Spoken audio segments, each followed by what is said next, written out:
Welcome to the Pregnancy Help Podcast. I'm Christine Grimmett, and here with me is Beth Diemert, our Director of Affiliate Services at Heartbeat International. We have two other guests with us as well. Dr. Joe Malone and Lori Kuykendall are with us, and I'll let Beth tell you a little more about them and how we started working with them.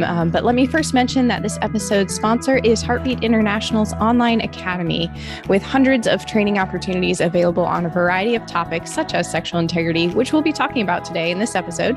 Heartbeat Academy is your place to go for training that's specific to the work that you are doing in the pregnancy help movement. Visit heartbeatservices.org, click on Academy to see how we can help with your center's training needs. So Beth, why don't you get us started?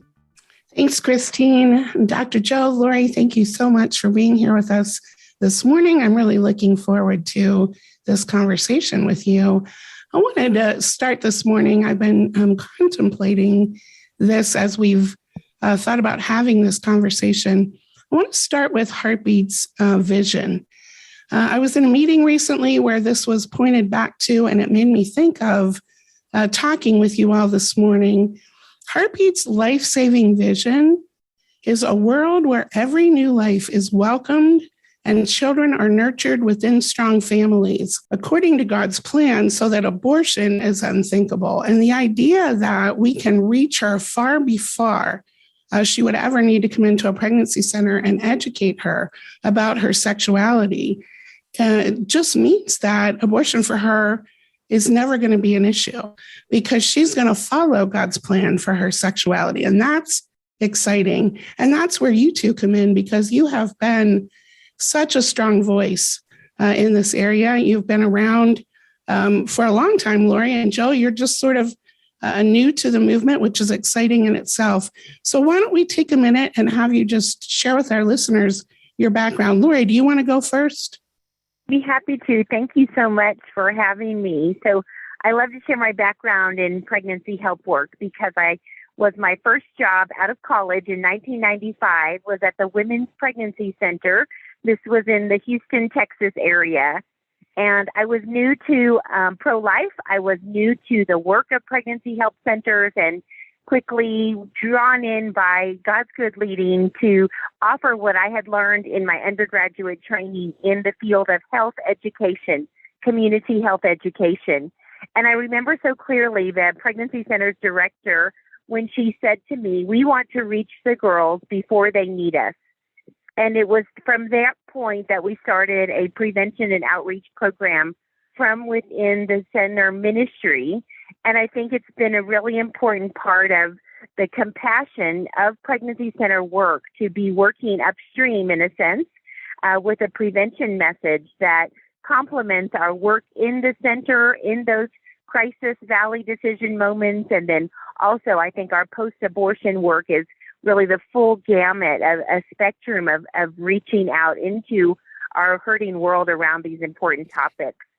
So I have my undergraduate degree in health education, would go off to do more work specifically around abstinence or sexual risk avoidance work, was later a pregnancy center director, also in the North Texas area for several years, and have worked with several of the groups and coalitions of pregnancy centers since then. I later earned my master's in public health and like to have those letters as I'm out in the field of sex education and fighting this battle in communities and at a policy level as well. So excited to bring all that together with you all. I love Heartbeat and the work that we're doing across the world around these issues. Glad to be here today. Thank you so much. Your background, of course, is just phenomenal, and the experience that you bring both from in the center and then the community is just so valuable. And we're really anxious to hear more all about that in our conversation today.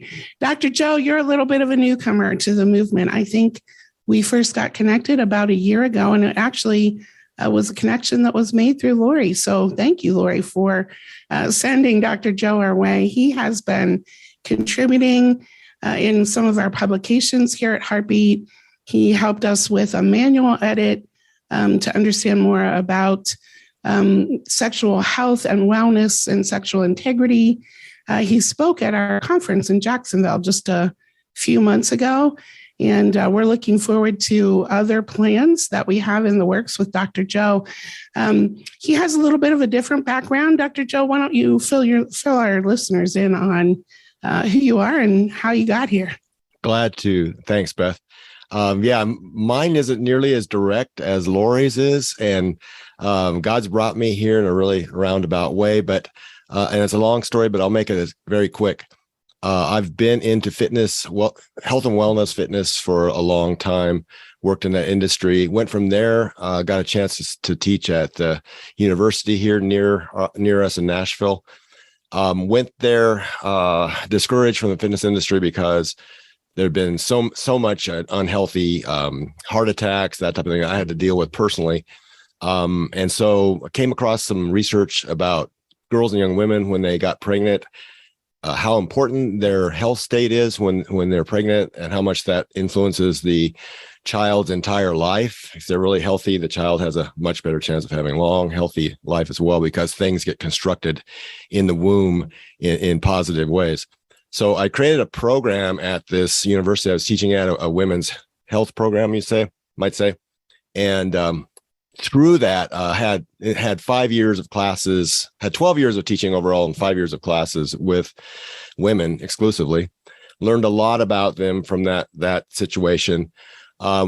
Was writing a book at the same time, getting a PhD around this. And again, there was a lot of work to be done with them on nutrition and on their fitness, while they're trying to go to college at the same time, and most of them work.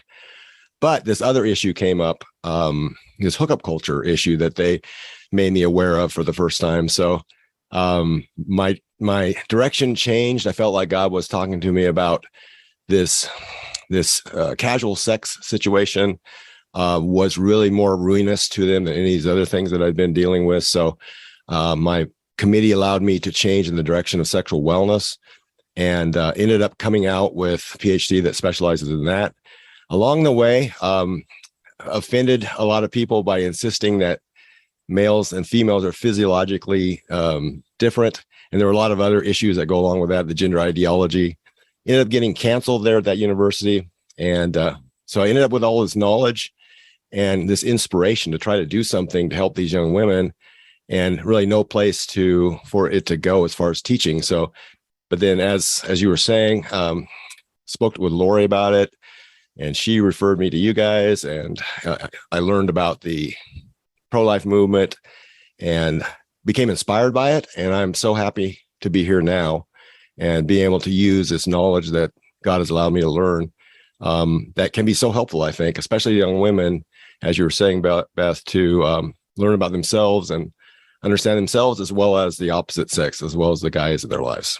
Yeah, I just absolutely love that. And the idea that, man makes his plan, but God orders his steps. And we're really thankful here at Heartbeat that God ordered your steps through all of those circumstances for us to be able to connect, and for you now to bring your wealth of knowledge and experience into the pregnancy help community for the purpose of reaching her and helping her to understand more about her own sexual health and wellness. And it's exhilarating when I listen to you, Dr. Joe, when I read your publications, the brain science, it's fascinating to me. And I know recently you just submitted an article talking about some of that. Can you just give us a general understanding of why we have come to this place of understanding that there is certain things that qualify sexual wellness? When I go back to that vision, it's the idea according to God's plan. And often in our core advocate training, I will reference the fact that though that client may not acknowledge the creator, she identifies with the plan, as she identifies with the creation. And that she just says things like, oh, that makes sense now, or, oh, I've always wondered why I felt that way, or that was the way it was. And to me, that's an alignment. That is aligning with the way God created her to be. And of course, it's true for males as well, but I just would love for you to share with the listeners a little bit more about that subject. Sure. Be glad to, Beth. There are so many things, and there's so much in human sexuality that can be talked about that are important. But I think the most important one, especially in our society today, as it is, to talk about is and going along with that, aligning with the plan, as you were referring to.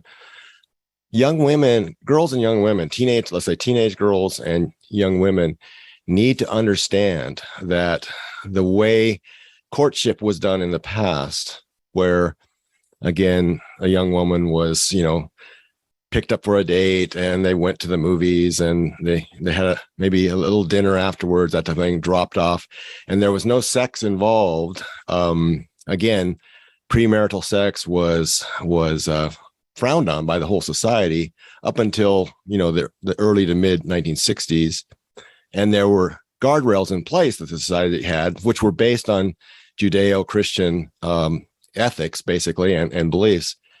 That was very, very protective for the young women. And it brought about a situation where the young man was able to spend time with her and they were able to bond. They were able to, he was able to bond because, again, scientifically, we've discovered in the last maybe 10 years that young men and young women bond differently. And the way young women bond, they bond basically with any kind of a sexual type of interchange, especially intercourse. Young men, on the other hand, don't bond that way. So, they need time being in an attraction type of a situation with this young woman and courting her, treating her well. And there's literally a neuroreceptor and a neurotransmitter and hormone called vasopressin that stays in young man's brain if that happens. If there's intercourse, if there's sex that precedes, where he comes to orgasm of some type, not to be too graphic, but just kind of trying to give you the accurate picture, especially if it's early on, that vasopressin never is in the brain long enough for him to bond to her and for it to create receptors for itself and lock. So the bottom line is young women need to understand that if they want committed relationships in their life, if they want a young man to fall in love with them, to put in plain language, they need to practice the old school approach in courtship of, no, this isn't about sex. No, casual sex is an oxymoron. There is no such thing as casual sex.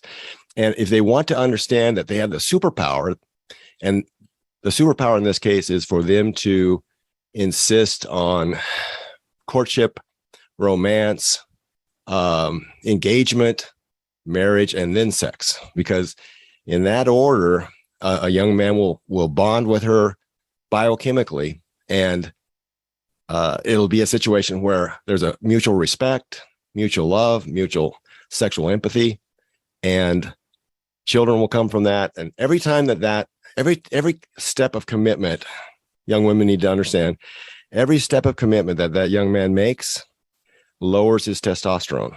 And that's a good thing because testosterone leads to all kinds of problems as far as behavior, but also his health is also detrimentally affected by high testosterone for long periods of time. So that's just, I think the most important thing is males falling in love is different than females falling in love.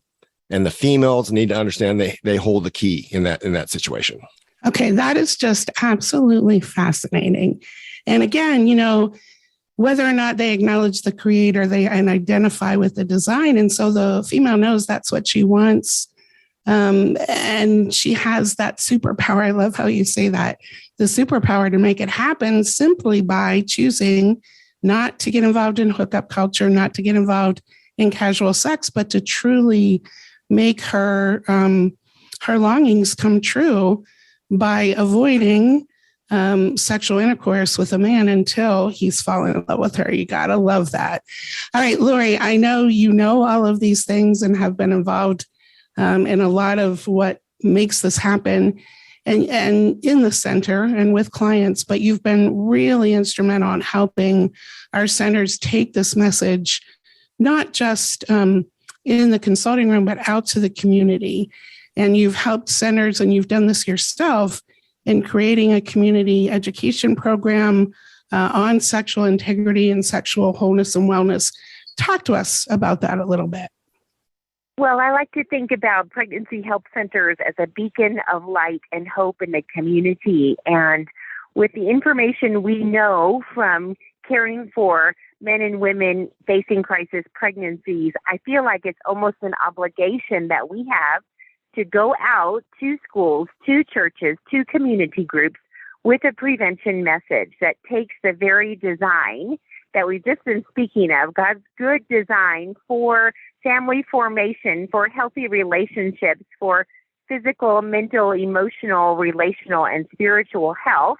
That wholeness and flourishing, we have the answers to, and our community around us is hungry for it. So I think that allows us then to be strategic in how we plan and implement, and I would add evaluate outreach programs. And the target areas, I would say, again, would be to schools and churches and community groups. Ultimately, we're also trying to reach families, and this is a key part of a parent outreach and ministry to parents of young people as well. And I think we can do that. I think we can do that well. The field of sex education, sexual risk avoidance education, and abstinence through the years is robust and has lots of resources that pregnancy centers can tap into and do this well as part of their overall ministry to the community. So I think that's an exciting thing. Again, we've got the tools and resources. We just want to connect centers who want to dive out into that space to be able to do that well. Yeah, speaking of well said, Lori. I mean, what a phenomenal grasp on really where the centers are, what they need, and what the ability they have to go out there and impact and change a culture. And, again, that premise of the vision within strong families, this is the way to do it. And so because of that, we should let our listeners know that we're going to be very intentional to do exactly what we've been talking about here. We have chosen to this fall kind of go back to school with those who are going back to school. And we are introducing and getting ready to present 2 live virtual classes that are going to be available through the Heartbeat Academy. One of them is going to be taught by Dr. Joe, and its focus is going to be on the things that you've heard him talk about here this morning, the science behind sexual wholeness and wellness. It's really focused on one-on-one in the consulting room with a client. How do we speak to her about her sexuality and her overall wellness? And then Lori's class is going to be focused outward. How do we take this message out into the community through all of those places that she mentioned, schools and churches and community venues that come available to us? And so these classes through the Academy will be available week to week. Dr. Joe's class will be 6 weeks. Lori's class will be 8 weeks. And we should just not give away the house here, guys, but let's whet the appetite of our listeners. Dr. Joe, can you just give us a little, 1 minute understanding of what the course will be? Yes, I'd be glad to, Beth. Yeah, again, we're going to try to bring the knowledge level of our staff up to a very, very high level where they know a lot of these issues and can explain them in depth. Some of the topic headings would be things like the chemical laws of attraction, secret sex signals, the visual laws of attraction, the female sexual mystique. And again, female sexuality is much more complex overall than male sexuality. The battles between the sexes, sexual conflict, and then resolving sexual conflict through sexual empathy, sexual respect, and sexual synergy. And then we'll finish off with basically a kind of an overall view of the entire big picture, and especially emphasize again that what all of this says to us is that sexual wellness human sexual wellness, because it's different for different species, but human sexual wellness is sexual integrity. In other words, we were designed by God to be monogamous, and the scientific proof lines up behind that. Biochemically, we can prove that. So the folks that take this course will be able to explain all that at the end and be very, I think, convincing to these young women on a scientific level that the lifestyle that since the sexual revolution of the 60s has been foisted upon them is really unhealthy for them. And it'll be in their best interest to, again, go down a different pathway. Okay, that's like when you see a movie trailer on TV and it's so fascinating and you can't wait to see the movie. That's exactly how I felt when you were talking about the content of the class. I'm so excited about it. And again, the emphasis is on training those who work within centers to be able to deliver that message to clients, to share it with them in a very intentional way, in a very impactful way, and in a very relational way. So I'm so looking forward to that. Lori, I know that your class is going to be dynamic as well. Can you give us a little hint or preview? Sure. So the course I'll be teaching is for centers who already have prevention outreach in place, or maybe those beginning a program or even just starting to consider that. And we'll be very practical in terms of planning, doing assessments to get ready for that, doing the full implementation, what to teach, how to teach it, and then the evaluation piece, how to show that you're making a difference in the community. And that's internal and external. We want our boards and leadership to be on board with what we're doing, and then we want to be able to show the community the good we're doing. I would mention specifically, as you said, in back to school, that everybody, I think, knows that schools are, as I've said, the 5-alarm fire of what's being taught in sex education. And I really want pregnancy help centers to be a strong voice, an equipped voice to talk effectively in those battles around school teaching especially. And then, like I said, we'll talk churches and community groups and how we can bring this message of light and hope out to our world. Wow. I can't wait. And I'm sure that our listeners are feeling the same way. So you heard it here first, folks, and there are great things to come. We will be getting you more information along the way on how you register for the classes, and Christine will fill you in on that in a minute.